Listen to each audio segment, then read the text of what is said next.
Okay, so we're here taking a look at I Am Bread, if you haven't heard of it. I think you've probably done something wrong.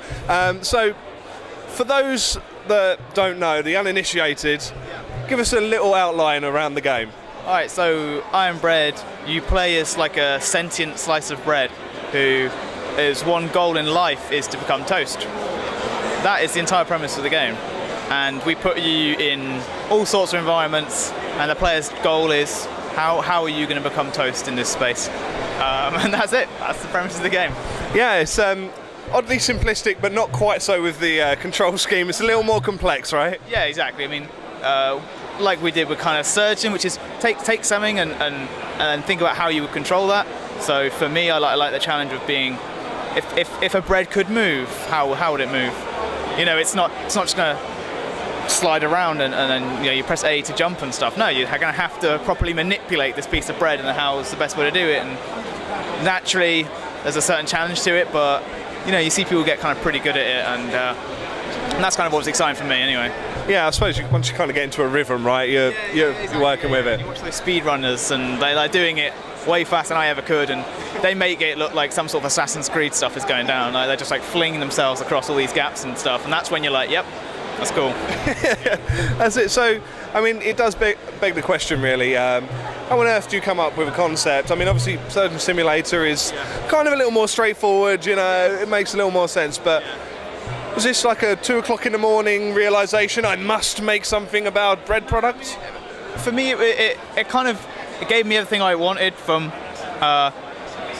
when someone wants to play a game or plays a game, in that you get your theme, and I like toast, so whenever I like bread, for me it's like, well, bread wouldn't become toast. And I remember thinking, like, if that was somehow like a game, like, and the bread wanted to become toast, like straight away you've got a really simple task for the player, which is become toast. They understand that, but also you can put that bread in anywhere. You can put that bread here and say to a player, like, become toast, and they'd have to try and figure out like where the heat source is, how am I going to become toast. And so that's a really simple, like, elegant, just entire mechanic and theme for the whole game. So that's kind of what sort of spurred it on. And then there was that secondary thing of like, well, how would a piece of bread move? I don't want to just do a really kind of like just exchange like a 3D sort of like platforming character with a slice of bread, because that's not very interesting. But how would an actual slice of bread move? Then how would you move it? And so that's kind of an exciting challenge. And then just kind of screwed from there, really. Yeah, I mean, it's definitely a unique way of looking at it as well. I kind of dig that. But other than I Am Bread, I believe you've got a few other different bits and pieces on the burner at the moment, a few other projects down the line. What can you tell us about those? So we have Worlds Adrift, which is our big, ambitious one. It's the big multiplayer kind of cooperative adventure game in the vein of Wind Waker, Skies of Arcadia, which I used to play as a teenager and stuff. And it's basically you and friends, if you want, or people you meet, can band together, build your own airships out of the stuff you find, and then just jet off into the skies, explore old ruins, run into other players, just basically try and keep your ship running, because storms are going to be battling it, like creatures are going to be attacking you, and other players could potentially try and steal your ship, crash it, take you out, all this sort of stuff. And then it's all just physics. Sort of at the core of it, there is just physics, which is what we do at I Am Bread, so just simulates physics, right? So this is our next big physics jump. Here you have Spider-Man style grappling hook to traverse the environment, and that's like our skill kind of challenge thing there. The characters kind of move around like traditional, kind of like third-person games, but then we have this Spider-Man sort of mechanic, which takes a bit of getting used to. But then, as you do your swinging through trees like Tarzan and launching yourself from like enemy ships and stuff like that, it's pretty exciting stuff. Yeah, it certainly sounds really interesting. So when can we expect to see a little more about that, kind of a more public-sided view on that?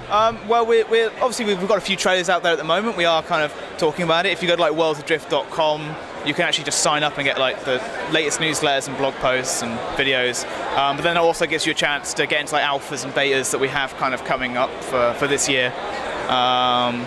And yeah, so like there's a bit of information out there already, and it's pretty exciting. So Cool. And then finally, it's kind of the obvious one, I suppose, but the platforms that you're going across. I mean, traditionally you've been Steam-based. For this title, any plans to go elsewhere? And I mean, obviously, Iron Bread, we're still in early access. We're planning to come out of that by the end of this month, so we'll be a full launch title. Then after that, we're going to try iOS. Going to kind of port it to iOS and have a go there. And then, like, I'd really like to get it on console and stuff like that, but we don't have any plans yet. We're not doing that yet. We're still finishing the Steam version, get it out of early access. Then we're going to try certain things and see how that goes. I mean, like, obviously Surge ended up on PS4, and that was kind of really well received, so definitely want to try something similar. Then Worlds Adrift currently is pure just PC. I mean, we're working with some new technology, so it's already a lot of stuff we've got to kind of tackle there. But yeah, so still predominantly PC, but we'll see where we go from there. That's it. We'll see what the future holds. That's wonderful. Thank you very much for talking to us today. Great.